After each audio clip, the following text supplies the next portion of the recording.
Assalamualaikum warahmatullahi wabarakatuh. Waalaikumsalam warahmatullahi wabarakatuh. Bismillahirrahmanirrahim. Alhamdulillahi rabbil alamin.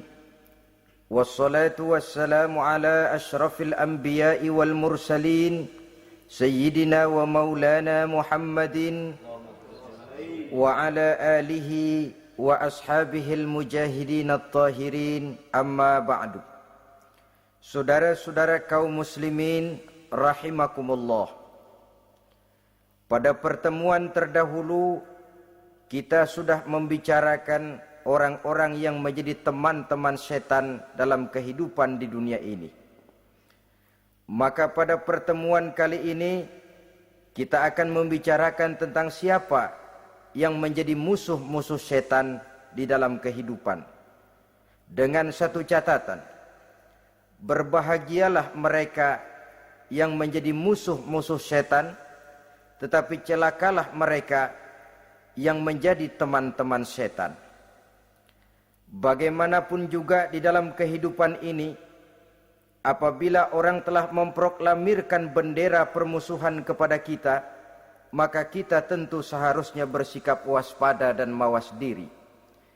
Demikian juga iblis dan seluruh bala tentaranya yang terdiri daripada setan-setan. Mereka telah mengibarkan bendera permusuhan kepada Nabi Adam dan anak cucunya, kepada kita umat Rasulullah sallallahu alaihi wasallam. Akan sengsara dan celaka jika kepada iblis dan setan yang telah nyata-nyata mengibarkan bendera permusuhan itu kita mengadakan toleransi, mengadakan kerjasama, dan menjadi budak yang memperturutkan kemauan daripada iblis dan setan. Siapa yang menjadi musuh-musuh setan dalam kehidupan ini? Inilah pertanyaan berikutnya yang diajukan oleh baginda Rasul kepada iblis. Hai iblis, kalau teman-temanmu adalah seperti yang telah engkau jelaskan tadi, sekarang cobalah beritahu saya, siapa di antara umatku yang menjadi musuhmu dalam kehidupan ini? Atas pertanyaan ini, iblis laknatullah menjawab, ya Rasul, musuh-musuhku di antara umatmu, pertama, anta ya Muhammad. Musuhku yang pertama adalah engkau, wahai Muhammad. Kenapa iblis mencatat Nabi Muhammad sebagai tokoh nomor satu dalam deretan musuh-musuhnya? Mudah difahami. Pertama, keberadaan Rasul merupakan rahmah lil alamin, rahmah bagi lingkungan. Yang kedua, beliau berfungsi menyelamatkan manusia dari tempat yang gelap gulita, dari tempat kesesatan menuju tempat yang terang benderang, penuh berisi petunjuk dan hidayah dari Allah Subhanahu wa taala. Maka menurut iblis, inilah manusia perintang pertama atas segala daya dan usahanya menggelincirkan manusia ke jalan yang dimurkai oleh Allah Subhanahu wa taala. Kalau kita baca sejarah, risalah yang dibawa oleh Nabi Muhammad ini memang merupakan risalah yang membawa rahmah bagi alam sekitarnya. Ada sedikit perbedaan dengan risalah-risalah sebelum beliau. Sepertinya risalah yang dibawa oleh para rasul terdahulu itu mempunyai efek yang langsung pada kehidupan di dunia ini. Nabi Nuh misalnya menyampaikan agama. Hai umatku, ini agama. Umat menentang, turun banjir yang menenggelamkan orang-orang kafir. Azab diturunkan pada waktu itu juga, pada saat nabinya masih hidup. Jadi azabnya itu jenis cash, kontan. Nabi Soleh, hai umatku, ini agama. Mereka menolak, turun gempa bumi yang amat hebat menggulung orang-orang kufur. Nabi Musa, hai umatku, ini agama. Mereka menolak, sebagian ditenggelamkan di Lautan Merah, sementara sebagian lain dikutuk menjadi monyet-monyet yang hina seperti diceritakan dalam Al-Qur'anul Karim. Lain dengan Rasulullah sallallahu alaihi wasallam. Bagaimanapun kurang ajarnya umat yang dihadapi oleh beliau, bagaimanapun menentangnya jamaah yang dihadapi oleh beliau, azab tidak turun sepanjang beliau masih hidup.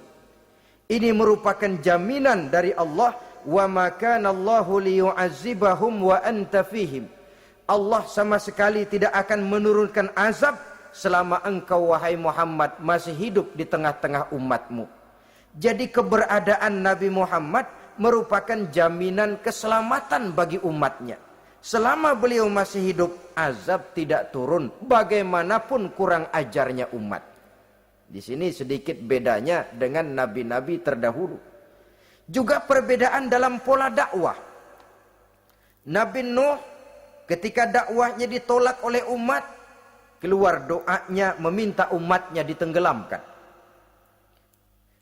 Tetapi Nabi kita ketika dilontari batu oleh umat, malah beliau mendoakan umatnya agar memperoleh hidayah. Oleh sikap yang semacam ini, wajar lalu iblis menganggap Nabi Muhammad sebagai musuh ranking pertama. Yang kedua, siapa musuhmu di antara umatku? Yang kedua kata iblis, musuhku Muhammad imamun adil. Pemimpin yang adil. Itu yang akan menjadi musuhku di dunia ini. Putus asa iblis menghadapi pemimpin yang adil. Tipu dayanya tidak terkena. Segala tingkah polanya tidak diperturutkan. Imam yang adil, pemimpin yang adil merupakan musuh daripada iblis laknatullah alaih. Apa sebabnya? Karena pemimpin yang adil mempunyai dampak dalam kehidupan di dunia ini. Melindungi orang banyak, menenteramkan orang banyak. Makin aman, tentram, tenang situasi dan kondisi, makin mudah orang melaksanakan ibadah. Makin tekun orang melaksanakan ibadah, makin dekat dia dengan Allah. Makin dekat manusia dengan Allah, makin jauh dia dari iblis. Sebab dua hal ini selalu kontradiktif. Jika kita jauh dari Allah, tentu dekat dengan iblis. Jika kita jauh dari iblis, harus dekat tentu dengan Allah. Dan begitu selanjutnya. Dalam kaitannya dengan kehidupan kita sekarang, saudara-saudara, disinilah perlunya mempersiapkan manusia. Membangun manusia itu jauh lebih sulit daripada membangun jembatan. Membangun manusia itu lebih sulit daripada membangun gedung-gedung bertingkat. Termasuk membangun dan mempersiapkan calon-calon pemimpin yang adil di masa yang akan datang. Membangun jembatan penting. Tapi lebih penting daripada membangun jembatan adalah membangun manusia yang bikin jembatan. Sebab kalau manusia yang bikin jembatan tidak dibangun lebih dahulu, saya khawatir jembatannya nanti habis dimakan oleh yang bangun jembatan.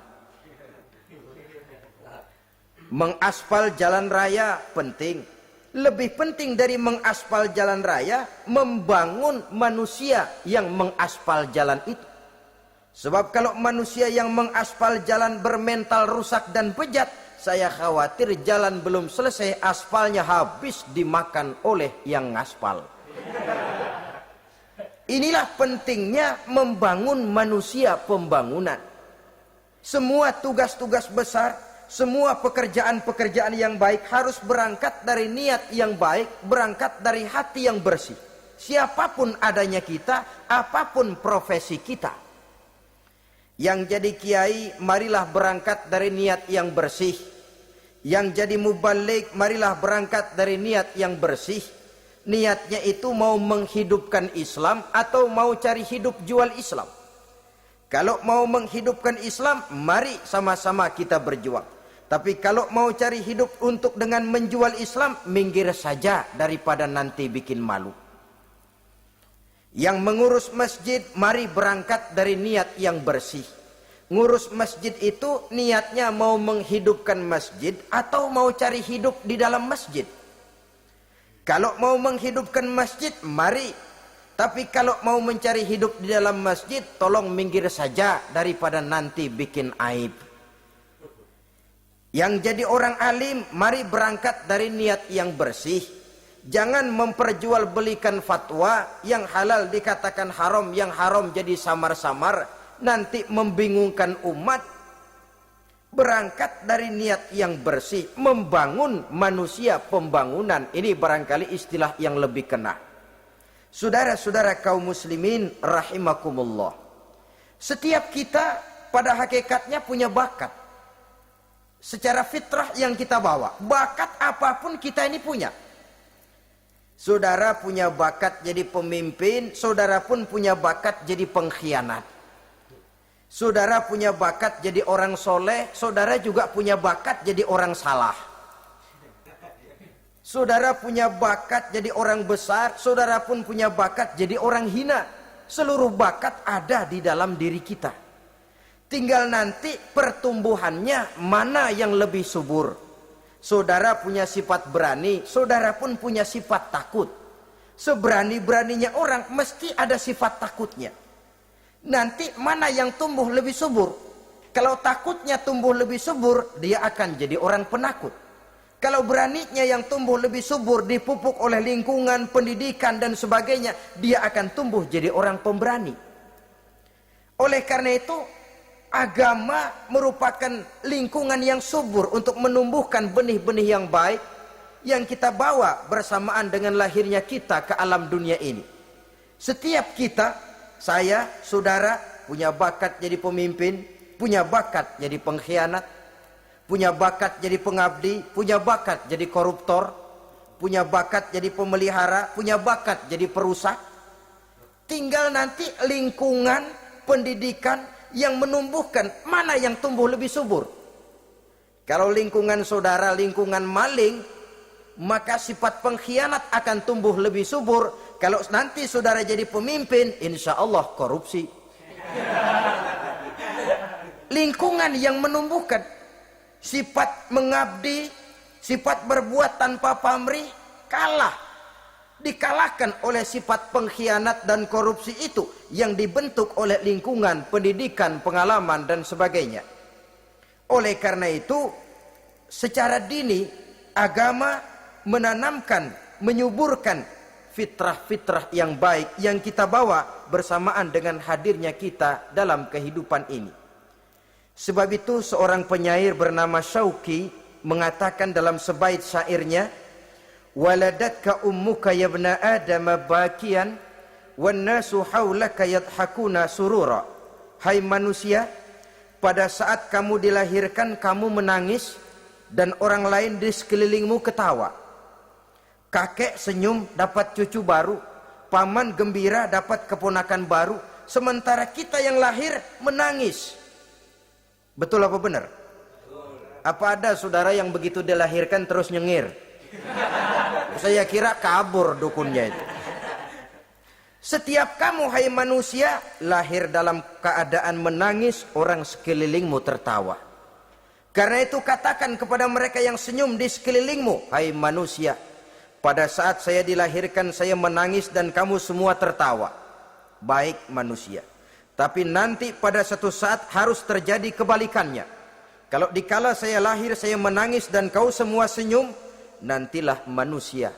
Kalau satu saat saya meninggalkan alam dunia ini, saya akan berangkat dengan senyum. Dan kalian semua akan berurai air mata. Kalau perlu dari Sabang sampai Merauke kibar bendera setengah tiang. Kalau perlu. Jangan terbalik, kita mati melotot orang malah gembira. Karena hidup selalu membawa sifat-sifat yang merusak. Inilah orang kedua yang menjadi musuhnya iblis dan beruntung menjadi musuh iblis. Siapa? Imamun adil, pemimpin yang adil. Saudara-saudara kaum muslimin rahimakumullah. Yang ketiga musuh iblis, ghaniyun mutawadhi, orang kaya yang rendah hati, orang kaya yang tidak sombong. Kaya apa saja, baik kaya oleh karena ilmu, orang yang kaya karena ilmu disebut orang alim. Baik kaya karena materi, orang kaya karena materi dinamakan hartawan. baik kaya karena kedudukan. Orang yang kaya karena kedudukan dinamakan pejabat. Orang kaya yang rendah hati itu musuh iblis. Beruntung dia menjadi musuh iblis. Iblis tidak senang ada orang kaya tidak sombong. Tapi iblis paling senang kalau ada orang kaya sombong. Lebih senang lagi iblis kalau ada orang miskin sombong. Masya Allah. Orang kaya sombong, walaupun iblis senang, orang masih bilang pantas saja dia sombong, kaya apaan aja punya. Udah miskin sombong, kira-kira yang disombongin apaan? Dalam segala bentuknya sombong ini Allah tidak senang. Tapi iblis senang. Kenapa? Karena sponsor sombong iblis. Kan yang pertama kali sombong iblis toh. Ketika disuruh sujud kepada Nabi Adam, dia nggak mau. Ini kesombongan pertama yang terjadi dalam sejarah. Ketika ditanya, kenapa kau tidak mau sujud iblis? Ah, saya kan dibikin dari api, Adam dari tanah. I am the best. Saya lebih hebat daripada iblis, daripada Adam. Adam baru kemarin dibikin, saya sudah lama. Kata Allah, kamu sombong iblis, ini surga bukan tempat orang sombong. Keluar! Terusir dia dari surga. Jadi, kesombongan pertama adalah kesombongan yang dilakukan oleh iblis. Dan dia tanamkan itu kepada kita, supaya jadi orang sombong. Karena itu, sombong ilmu, Allah nggak senang, tapi iblis senang.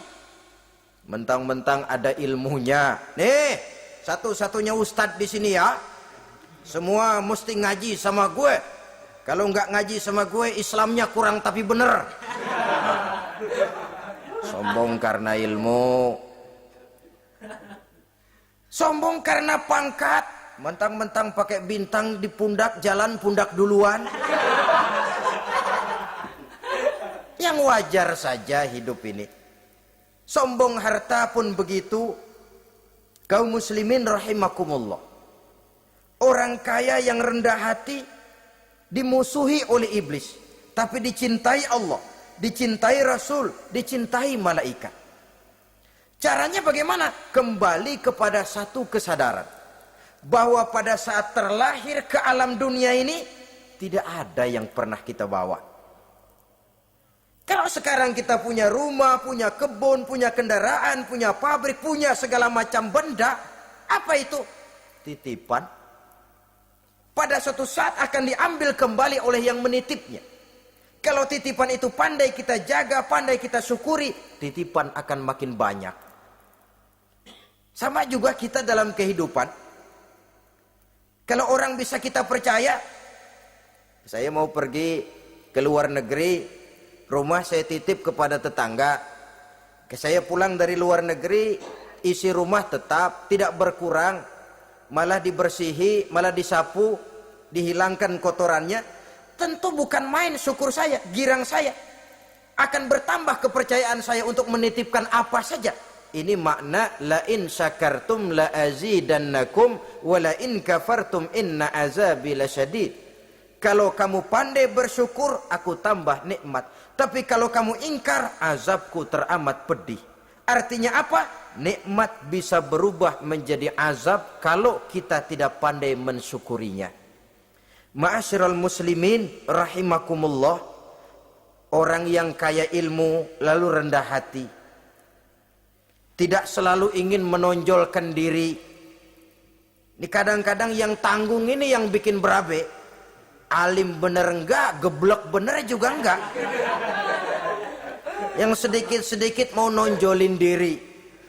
Kalau enggak jadi imam enggak mau ke masjid. Enggak jadi imam enggak mau ke musola. Pokoknya kalau enggak jadi imam marahan sama musola. Macam mana? Saudara-saudara kaum muslimin rendah hati.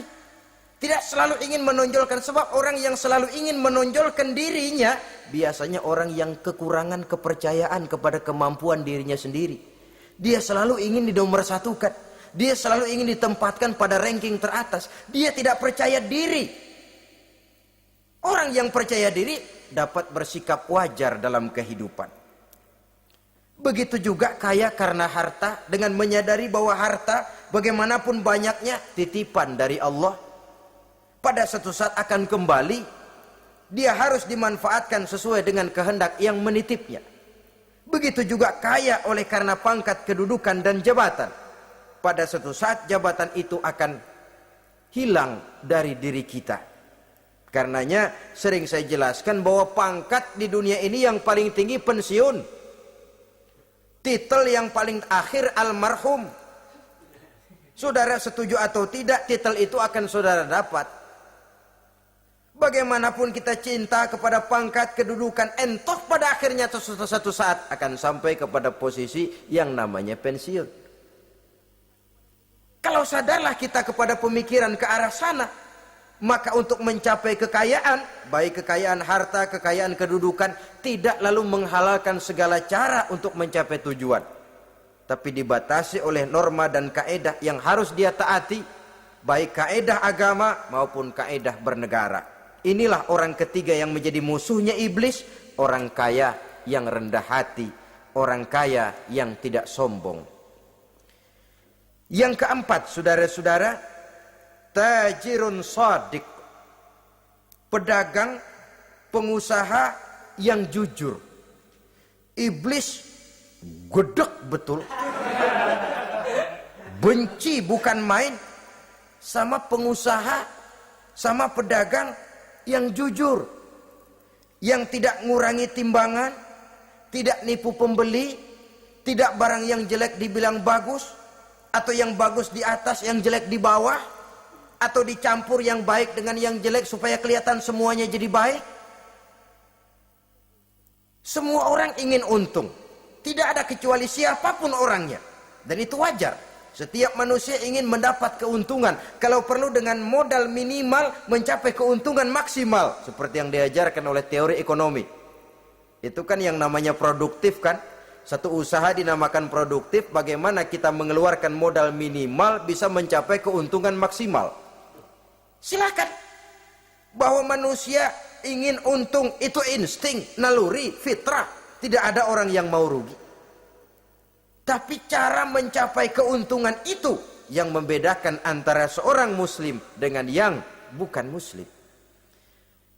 Sudah pernah saya sampaikan, apabila kaum pengusaha, para pedagang sudah dijangkiti penyakit yang tidak jujur, yang akan timbul adalah kekacauan ekonomi. Kekacauan ekonomi bisa menimbulkan revolusi sosial, dan revolusi sosial merupakan kiamat satu generasi. Semua kericuhan hampir bermuara dari perut, dan itu ekonomi. Orang nodong perut, orang korupsi perut. Ya walaupun korupsi kalau sudah kelas kakap tidak lagi sekedar urusan perut. Ya perut apa yang diurusin kalau korupsinya miliaran itu? Perut jin barangkali.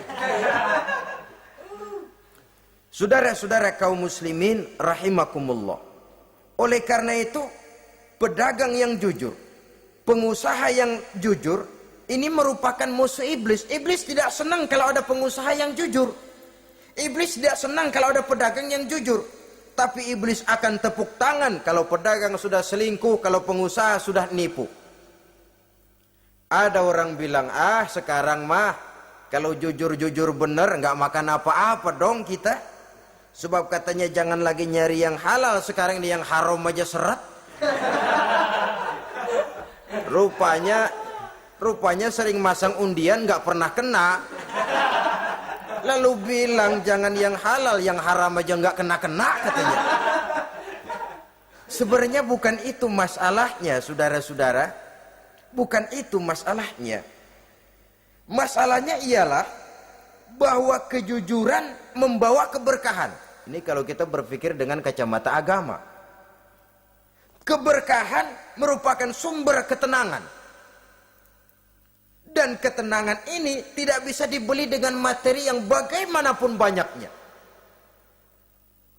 Walaupun kita punya percetakan duit, ketenangan itu nggak bisa dibeli. Jangankan cuma punya duit banyak, percetakan duit saudara punya, mau membeli ketenangan yang berasal dari keberkahan, sulit. Jadi kejujuran membawa keberkahan, keberkahan membawa ketenangan. Jangan macam dulu tukang sol sepatu. Ditanya oleh temannya, "Bang, ngesol satu hari dapat berapa?" 200 rupiah. Sembayang enggak? Enggak. Islam? Islam, kalau Islam mah. Kata temannya, "Sembayang dah, kali aja besok dapat rezeki lebih banyak." Yang benar, iya. Sebab kalau orang sholat itu Allah dekat, nanti rezekinya ditambah. Beneran? Bener. Subuh sembayang dia. Habis sembayang sarapan, berangkat ke tempat dia ngesol, mangkal. Dari pagi sampai jam 11 belum ada juga yang ngesol. Mulai bimbang hatinya. Katanya kalau sembayang rezeki tambah. Tadi sembayang subuh sampai gini hari belum ada yang ngesol. Cobaan kali, sabar. Datang sholat zohor. Habis zohor nunggu lagi, belum juga ada yang datang ngesol. Udah mau pulang hampir maghrib, baru datang satu orang dandanin sendal jepit, putus.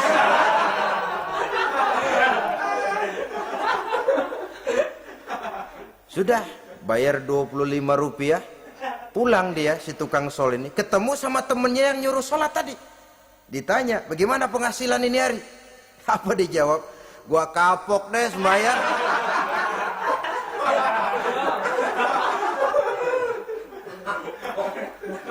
Kemarin nggak sembahyang dapat 200, sekarang begitu sembahyang jigo.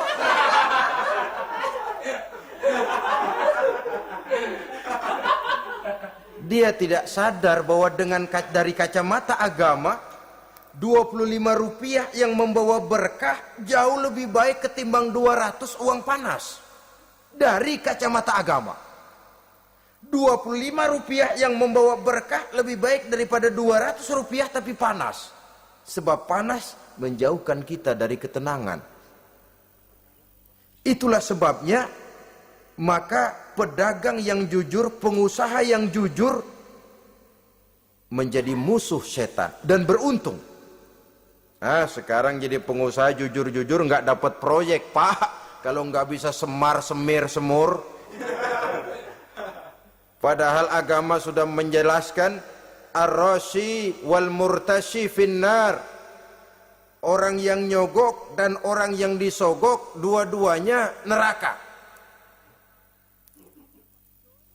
Kenapa? Join termasuk ta'awanu 'alal ismi wal udwan. Bertolong-tolongan dalam berbuat dosa dan kesalahan. Kalau hadiah, lain hadiah. Kalau sodakoh, lain sodakoh. Tapi yang namanya semir, suap, ar-rashi wal murtashi finnar. Saudara-saudara kaum muslimin rahimakumullah. Jadi pedagang yang jujur, pengusaha yang jujur merupakan salah satu roda perekonomian. Kegoncangan ekonomi akan menimbulkan dampak sosial yang sangat luas dan kompleks. Yang pada giliran puncaknya, dampak paling negatifnya, dia sanggup menggerakkan terjadinya revolusi sosial. Bukankah sebagian besar gerak hidup manusia dimotivasi oleh keinginan untuk mempertahankan kelangsungan hidup? Dan kelangsungan hidup artinya mulut. Mulut itu artinya perut dan itu artinya makan. Setelah itu mungkin baru pangan, baru sandang, baru dia berpikir pakaian dan sebagainya. Jadi karena dia merupakan penggerak roda ekonomi, pedagang yang jujur, pengusaha yang jujur mutlak diperlukan dalam kehidupan ini. Sebab sekali lagi kejujuran akan membawa keberkahan, keberkahan memberikan ketenangan dalam kehidupan. Oleh karenanya kita umat Islam biarin duit kita banyak asal berkah. Itu tentu idealnya. Ketimbang dikit tidak berkah, lebih baik ia banyak, ia berkah. Dan keberkahan itu datang lewat kejujuran. Kejujuran ini sudah dicontohkan oleh Rasul pada saat beliau berniaga ke negeri Syam. Dikala berumur 9 tahun, bahkan dikala berumur 25 tahun, seketika membawa dagangan Sayyidatuna Khadijah yang kelak jadi istri beliau. Saudara-saudara, kita maklum bahwa solat merupakan sarana yang paling efektif untuk mendekatkan manusia kepada Allah. Makin dekat manusia dengan Allah, makin tidak senang iblis dan setan. Karena itu segala macam cara mereka berusaha mengaduk-ngaduk solat kita. Dan sesungguhnya, jikalau kita mengerjakan solat, itu kan targetnya cuma dua. Pertama, agar solat kita itu sah. Yang kedua, agar solat kita itu qabul, yakni diterima oleh Allah. Kalau soal sah dan tidak, ukurannya gampang. Saya kalau ditanya orang, Pak, solat saya sah atau tidak? Saya bisa jawab. Saudara, solatnya syarat rukunnya cukup apa tidak? Cukup, sah. Itu kalau perkara sah. Tapi kalau sudah perkara qabul, Pak, solat saya diterima atau tidak oleh Allah? Ini saya tidak bisa jawab. Kenapa? Soal qabul mencakup masalah batin. Cuma ukuran logikanya, kalau syarat rukun cukup, insya Allah qabul. Saudara-saudara kaum muslimin rahimakumullah. Oleh karenanya, pada saat kita solat, iblis, setan datang dari segala macam penjuru supaya kita kehilangan rasa khusyuk. Apalagi kalau kita jadi imam yang gerak kita, bacaan kita dilihat, didengar, disaksikan oleh orang banyak. Digodanya gerakan kita, dibolak-baliknya hati kita supaya di dalam solat itu banyak yang kita ingat, hal-hal yang tidak ada hubungannya dengan solat. Kadang-kadang belum sholat kita ribut nyari pulpen. Enggak ketemu. Begitu takbir ingat pulpen di atas lemari. Mulai goncang lagi niat kita sholat. Kadang-kadang kalau hati tidak bisa dipermainkan, iblis berbisik lagi. Gerakan kita dalam sholat tidak mencerminkan kekhusyuan. Kalau gerak juga ternyata masih bisa khusyuk, bacaan kita dibuatnya kita seperti dikejar-kejar waktu. Sholat isya misalnya dengan cara kilat khusus, super singkat. Saya katakan tadi, apalagi kalau kita jadi imam, iblis mudah mendatangkan penyakit riya. Karena mengimami orang banyak, lalu supaya dikira alim, dibuatlah sholatnya itu mantep-mantep. Surahnya dicari yang panjang-panjang, paling pendek sabihis sama wadduha. Tapi kalau sudah sholat sendirian, cukup inna a'toinakal kautsar sama kul huwallahu ahad. Kayaknya khusyuk bukan main. Kalau imam, bahasanya dipaseh-pasehin kayak orang 16 tahun di Mekah. Usolli fardhol maghribi salasa raka'atin. Saudara-saudara kaum muslimin yang berbahagia, oleh karena solat merupakan sarana yang paling efektif untuk mendekatkan diri dengan Allah, maka orang yang khusyuk di dalam solatnya merupakan musuh utama daripada iblis. Sekarang bagaimana bisa khusyuk caranya? Kalau khusyuk 100%, rasa-rasanya sulit.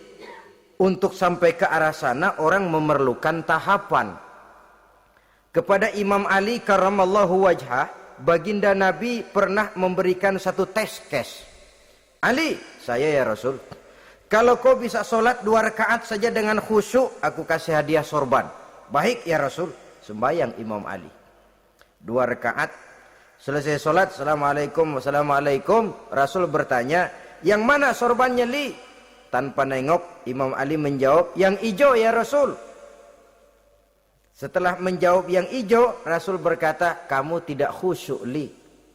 Kenapa? Soalnya tadi waktu sembayang mikirin, nanti kalau ditawarin sorban pilih yang hijau aja ah. Sehingga begitu ditanya, refleks menjawab, yang mana Li? Yang hijau saja ya Rasul. Oleh karena itu, menurut Al-Imam Nawawi, pada tingkatan yang paling sederhana, sudah sampai ke tingkat khusyuk, asal pada waktu takbiratul ihram ingat kepada Allah. Tapi jangan lupa, itu tangga pertama. Jangan ada fatwa begini lalu aman. Yang penting kan takbirnya ingat Tuhan, belasononya mau kemana kek. Bukan itu. Itu pada tingkatan pertama, sudah sah dipandang khusyuk solatnya orang awam, asal pada waktu takbiratul ihram dia ingat kepada Allah. Tetapi harus terus berusaha agar sepanjang solat dia ingat kepada Allah. Caranya bagaimana? Pertama, menanamkan diri bahwa pada saat kita sedang mengerjakan solat, yang lain tidak ada kecuali Allah. Yang kedua, berusaha memahami apa yang kita baca. Sehingga pada saat kita sujud, subhana rabbiyal a'la wa bihamdih, terbayang kemahasucian Allah, kemahatinggian Allah. Sehingga hati tidak mengembara, mulut berucap, hati mengikuti apa yang diucapkan. Yang kadang-kadang membuat hati kita jalan-jalan, badan di masjid, badan takbir, badan ruku, tapi hati di pasar, hati di kantor, hati di pabrik. Karena yang kita ucapkan tidak berakar di hati. Yang kita baca kita nggak tahu artinya. Sangat boleh jadi hati lalu mengembara kemana-mana. Jadi untuk menopang kekhusyuan ini, cara yang paling efektif, pertama, tidak ada yang lain pada waktu kita sholat kecuali Allah. Yang kedua, berusaha memahami apa yang kita baca. Dikala kita sujud dikala kita duduk di antara dua sujud, Rabbighfirli, ya Allah ampuni dosa saya, warhamni, kasihani saya, dan selanjutnya. Mulut membaca, hati mengikuti. Dengan mengikuti, hati tidak terlalu mengembara, ada tempat dia kembali. Saudara-saudara kaum muslimin rahimakumullah. Itu yang kelima. Yang keenam, yang menjadi musuh iblis, mukminun nasih. Orang mukmin yang suka memberikan nasihat. Orang mukmin yang suka memberikan petunjuk. Termasuk juru-juru dakwah, para mubaligh, itu merupakan musuh utama iblis. Kenapa? Tiap hari iblis kampanye. Tiap hari iblis mengajak dengan segala macam cara yang kalau perlu dia berikan kamuflase. Dia berikan fata morgana. Kalau perlu yang haram dia bungkus dengan merek halal. Kalau perlu kejahatan dia bungkus dengan baju kebajikan. Istilahnya racun diberi merek madu. Dan itu wajar.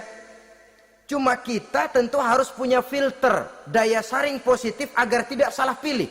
Karena iblis ini pintar betul. Kalau kita khusyuk dalam sholat, dia tanamkan kepada kita misalnya seperti tadi itu. Sholatmu memang hebat, khusyuk. Di kampung ini tidak ada orang yang sholatnya seperti kamu. Tertanam itu dalam hati kita, timbul ujub. Akhirnya, iya, gue lihat-lihat di kampung sini kagak ada yang sembayangnya kayak gua. Nah, sudah masuk iblis. Jadi dia pandai mengikuti gerak hati dan irama denyut jantung manusia ini. Kemana kecenderungan manusia, ke situ dia masuk. Pendeknya iblis itu ibarat tukang joget, dia ngerti bener irama kendang. Saudara-saudara kaum muslimin rahimakumullah. Termasuk juru-juru dakwah, para mubaligh, orang yang suka memberikan nasihat ini.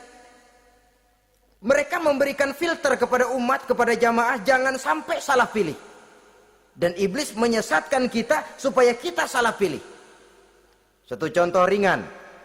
Kalau di depan saudara ada dua buah gelas, yang segelas isinya jamu, yang segelas sirup. Kira-kira saudara minum yang mana? Jamu. Jamu apa sirup? Jamu. Sirup apa jamu? Jamu. Orang yang pikirannya panjang, dia pasti minum jamu. Pahit memang, getir memang, tapi besok badan sehat, tenaga kuat, gairah kerja ada, kreativitas timbul, semangat menghadapi kehidupan tumbuh. Orang mukmin orang yang berpandangan jauh ke depan. Pandangannya panjang. Panjang kemana? Tidak cuma ke dunia, sampai juga dia memandang ke alam barzakh, ke akhirat. Sholat itu jamu, pahit. Ngaji, hadir di majelis taklim itu jamu, pahit. Sedekah, jamu, pahit. Mengeluarkan uang untuk kepentingan orang lain, enak aja minta sumbangan, datang-datang yang nyari peres keringat banding tulang gue, lu datang-datang mau minta. Yang enak ngumpulin harta lalu bakhil bin pelit alias medit. Itu jamu. Saudara hadirin yang saya muliakan, sedekah jamu pahit, puasa jamu pahit, jihad jamu pahit. Tapi nanti begitu kita meninggalkan dunia, masuk ke alam barzakh, apalagi pindah ke akhirat, baru terasa, aduh nikmatnya dulu kemarin itu minum jamu, sekarang badan sehat, tenaga kuat, kerja semangat. Nikmatnya dulu saya waktu di dunia sholat, rajin ngaji, suka sodako, suka menolong orang. Sekarang terasa manfaatnya. Begitu saya berada di alam barzakh, apalagi sudah dibangkitkan di padang mahsyar di akhirat nanti, terasa seluruh kebajikan yang saya kerjakan. Nah, orang yang berpikir jangka pendek, cuma ngelihat yang ada di depan hidungnya saja. Ngapain minum jamu getir, sirup nih, manis. Dia minum, dia ambil sirup, minum, manis memang pada waktu minum, tapi besok bibir jontor. Meninggalkan perintah Allah, sirup itu manis. Tidak sholat, manis. Tidak bayar zakat, sirup, manis. Tidak mau puasa, sirup, manis. Manis sekarang. Tapi nanti besok begitu masuk ke alam barzakh, begitu dibangkitkan di padang mahsyar di akhirat nanti, merintih kita menahan penyesalan yang sudah tidak ada artinya lagi. Sampai-sampai penduduk mahsyar itu ada yang berkata, diceritakan dalam Quran, ya laitani kuntu turaba. Wahai celaka, kenapa kita nggak jadi tanah saja? Menyesali kejadiannya. Andai kata mereka bisa kembali ke hidup di dunia lagi, mereka akan minta kejadian yang kedua untuk berbuat baik. Tapi tentu sudah penyesalan yang tidak ada gunanya lagi. Maka saudara-saudara, emang cuman jalan duluan kecebur di sumur yang nyesel duluan. Ada orang jalan, yang paling depan kecebur di sumur, itu tuh, gue nyesel duluan katanya. Nyesel duluan. Yang lain mesti nyeselnya belakangan. Saudara hadirin yang saya muliakan. Nah, orang yang suka memberikan nasihat kepada orang lain dimusuhi iblis. Kenapa? Tentu nasihat yang membawa kebaikan. Iblis nggak senang betul itu. Kita nasihatin teman, udah berhenti dah, jangan pada mabuk lagi. Iblis gergetan bener. Ini orang dilarang lagi. Kita nasihati teman, udah jangan masang-masang lagi dah, nggak bakalan kena, dikebohongin. Nggak ada orang jadi kaya masang judi, bangkrut malah loh. Ini kan termasuk tipu daya iblis, judi dinamain sumbangan. Itu sama saja itu, madu, racun mereknya madu. Judi dinamain sumbangan. Kalau Kang Beca pada nyumbang. Kayak orang kaya lagunya.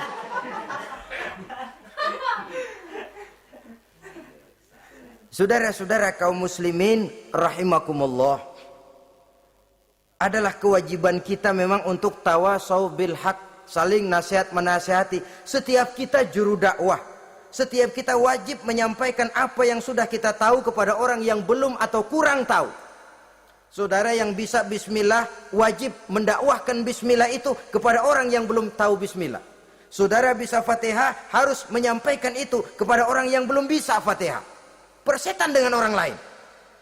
Apalagi yang cuma kerjanya ngeritik saja, lu baru bisa Fatihah doang udah ngajar. Biar aja yang diajarin gak bisa Fatihah kok. Apa masalahnya pemerataan di bidang keilmuan? Sebab memang biasa penonton itu selalu lebih pandai menilai, kayaknya lebih pintar dari yang main. Sama saja orang nonton bola ngomel melulu, padahal dia sendiri belum tentu bisa main. Dengerin orang pidato pun begitu. Monten bisa. Wah, kalau dia yang pidato 1 jam kayak semenit. Tapi kalau si Ano tuh kita udah pegel belum juga mau berhenti. Monten bisa. Coba dia suruh pidato. Udah 1/4 jam masih ama ba'du. Apa mau dibilang ama ba'du?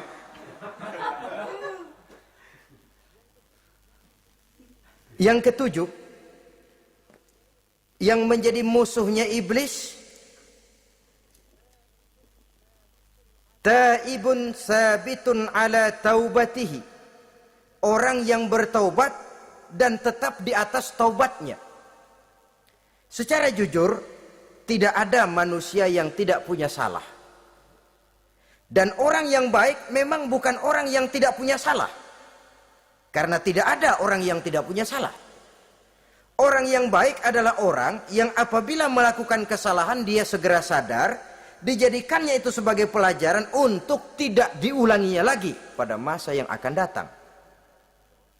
Biasanya kita menghakimi orang pintar, kita nggak merasa bahwa kita juga punya kesalahan. Kalau kita ngelihat maling ayam kita teriak, padahal kita nyolong kambing. Lebih besar dari si maling ayam, merasa diri lebih benar dari yang lain, padahal kita lebih kotor dan lebih jelek. Hilang sifat introspeksinya. Yang kita musuhi, yang kita caci maki, tahu-tahu kita sendiri yang melakukannya. Saudara-saudara kaum muslimin, orang yang bertaubat dan tetap dalam taubatnya stabil, itu musuh iblis. Apa ada orang yang taubatnya nggak tetap? Ada. Yang istilah kita taubat sambal namanya. Kalau dia makan sambal kepedesan, taubat makan sambal. Besok mau makan kagak ada sambal, ngomel. Mana sambal? Kemarin udah taubat, sekarang mana sambal? Ini taubat yang namanya taubat sambal. Istighfar, habis istighfar, nyolong lagi, istighfar lagi, besok nyolong lagi, istighfar lagi. Itu taubat yang tidak tetap namanya. Allah Maha Pengasih dan Penyayang dengan segala kebesarannya. Ia akan memaafkan segala perbuatan yang bersifat salah dari hamba-hambanya. Cuma manusia kadang-kadang yang tidak mau memaafkan dirinya sendiri. Amat dungu manusia macam ini. Membiarkan dirinya hanyut berlarut dalam lembah dosa. Sementara dia diberikan umur, tidak digunakannya untuk bertaubat. Innallaha yaqbalu taubatal abdi ma lam yugharghir. Allah senantiasa akan menerima taubat seorang hamba sepanjang nafasnya belum sampai di tenggorokan. Kalau nafas sudah sampai di tenggorokan baru berniat taubat, kasib terlambat. Kayak Fir'aun. Fir'aun itu begitu ditenggelamkan di lautan merah, udah cengap-cengap mau mampus, baru ngomong dalam sekaratnya, amantu bi Rabbi Musa wa Harun. Kalau begini mah saya juga percaya sama Tuhannya Musa. Udah sekarat baru mau taubat, malaikat maut gemes banget dilelepin, mati.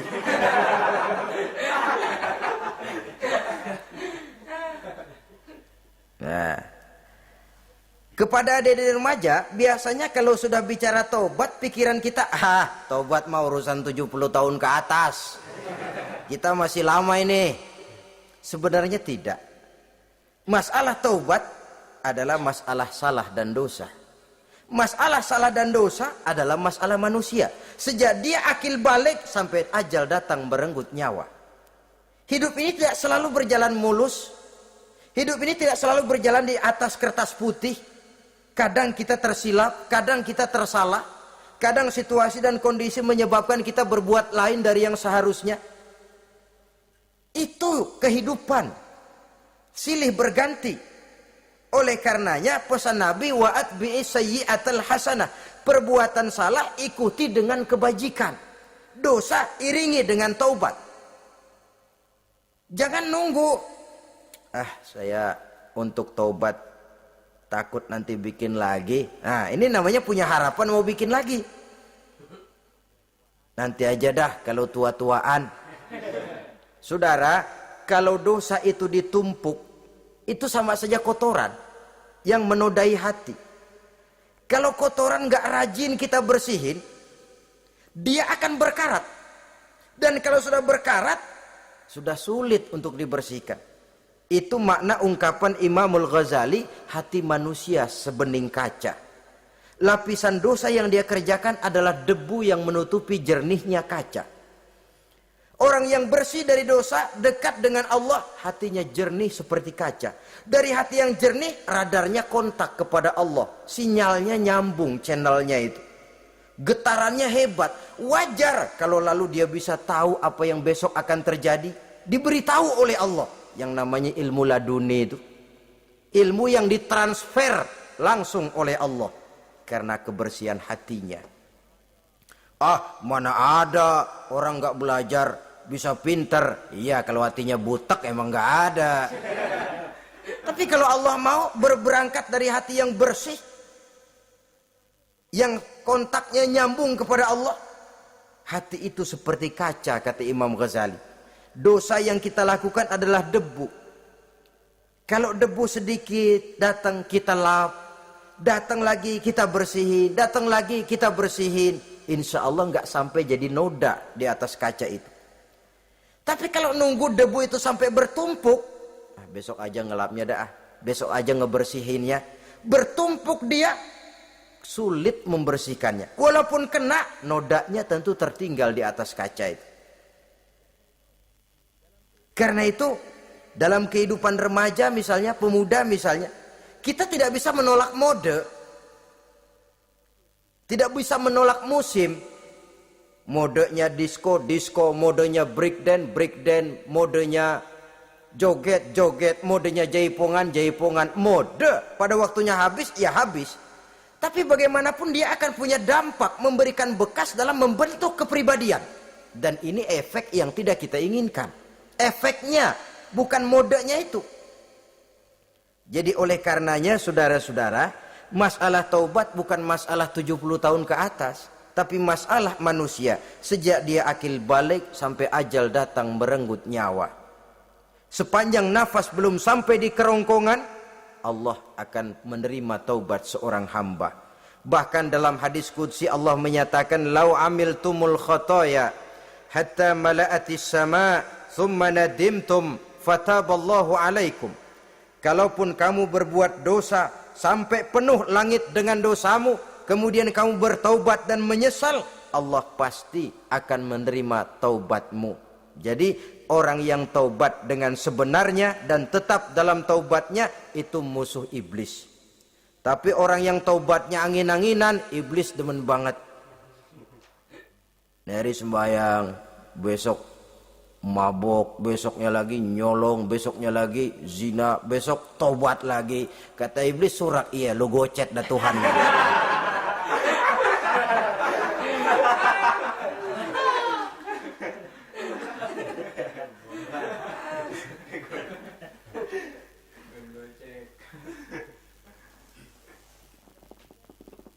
Selanjutnya, yang ke-8, musuh iblis, musuh setan, mukminun yudawi mu'alat taharah. Orang mukmin yang membiasakan diri selalu dalam keadaan bersuci. Baik dari hadas kecil, lebih-lebih dari hadas besar. Wudu utamanya memang untuk sholat. Tapi membiasakan wudu dalam kehidupan sangat baik sekali. Mau ke kantor, wudu dulu. Mau ke pasar, wudu dulu. Mau ngajar, wudu dulu. Apa sebabnya? Karena dalam keadaan suci, orang ada sikap memelihara kesuciannya. Kalau kita naik PPD pagi-pagi gelantungan, kalau punya wudu, hati-hati, kesenggol perempuan juga sayang sama wudu. Tapi kalau nggak punya wudu, jangan kesenggol, kita nyeruduk. Ada semacam sikap apik di dalam kehidupan ini. Karena itu biasakan wudu. Untuk menjaga kebersihan diri, kebersihan zahir, kebersihan batin. Belum lagi kemanfaatan di akhirat.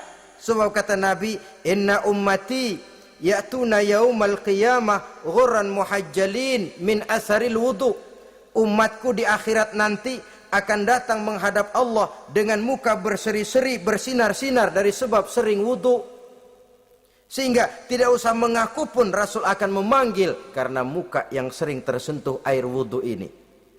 Mu'minun yudawimu alat toharah. Orang mukmin yang selalu membiasakan diri berada dalam keadaan suci, berwudu. Kita lihat ajaran wudu ya. Dari sejak bacaan-bacaannya saja itu sudah membawa manfaat. Lalu dari segi bahwa kita manusia sering tersilap melakukan dosa-dosa kecil. Dosa-dosa kecil itu oleh air wudhu dia rontok. Tangan kita suka colak-colek pada saat membasuh dua tangan. Allahumma inni as'alukal yumna wal barakah wa a'udzubika minasyu'mi wal halakah. Dosa yang ada di tangan itu rontok. Mata kita suka pelatat-pelotot, nggak karu-karuan. Pada saat membasuh muka, nawaitu raf'al hadasil asghar, dosa yang ada di mata rontok. Dari segi pembersihan batin. Belum lagi dari segi pembersihan zahir. Sehari semalam kalau 5 kali saja kita terkena air wudu, itu sudah menjaga kesehatan dan kebersihan. Saudara-saudara kaum muslimin rahimakumullah. Yang ke-9, orang yang menjadi musuh iblis yaitu mutawarra'un anil haram, orang yang memelihara diri dari yang diharamkan oleh Allah. Terpelihara dirinya, terpelihara yang dimakannya, yang diminumnya dari jenis-jenis yang haram, baik sedikit maupun banyak. Jangan cuma teriak haram waktu sedikit, tapi giliran banyak halal. Sama saja orang dikasih tahu, itu ada cerita anak-anak, Pak Haji punya anak main judi, dikasih tahu, Pak anak bapak main judi, astagfirullah katanya. Tapi menang Pak, alhamdulillah.